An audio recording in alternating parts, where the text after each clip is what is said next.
Alright, now that we have completed step number 1 and 2, let us go ahead and perform step number 3, which is clone and configure second node.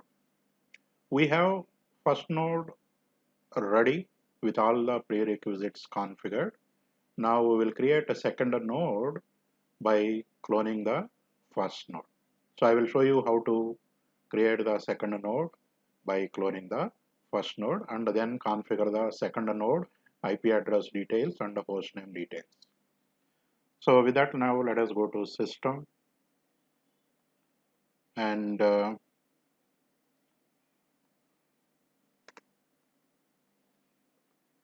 log in as a root user. To clone the node, first we have to stop the node, shut down the node. So let us shut down this node.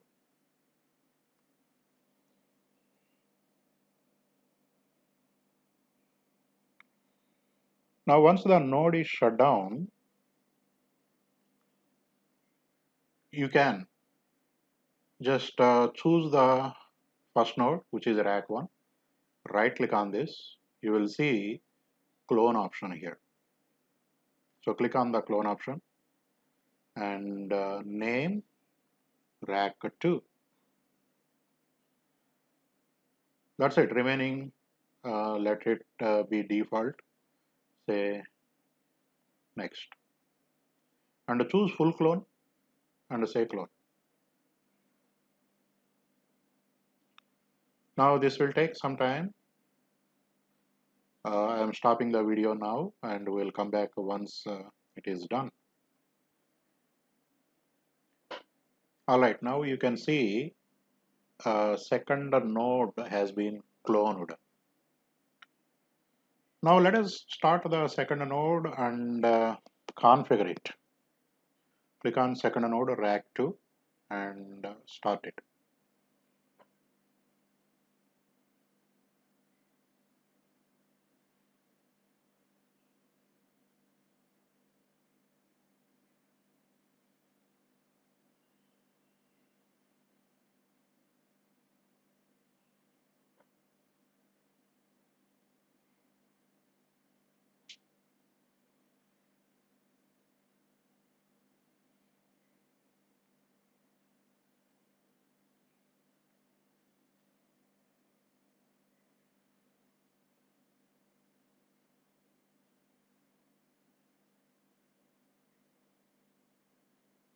Now log in as root user.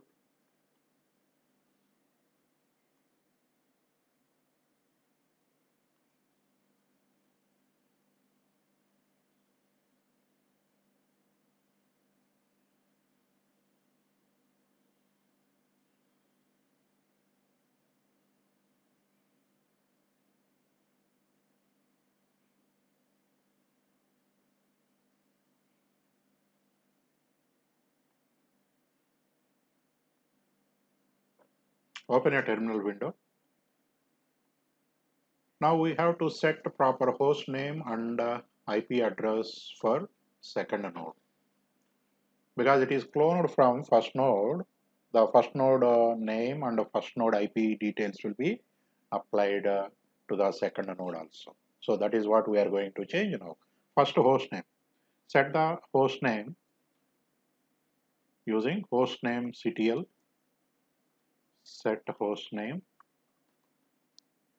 So what should be the name? rack2.euclidit.com. So host name is set. Then set the IP details. So for that you can use the graphical window from applications. You can take settings and network settings. Already showing you the network settings here. So here what you do, you click on edit both the network interfaces and go to IPv4 and the node to IP is 165. All other details are same. Say apply. Then the second network interface, click on settings, IPv4. The IP address, private IP is 10.0.0.2. apply. Now stop the interfaces for a few seconds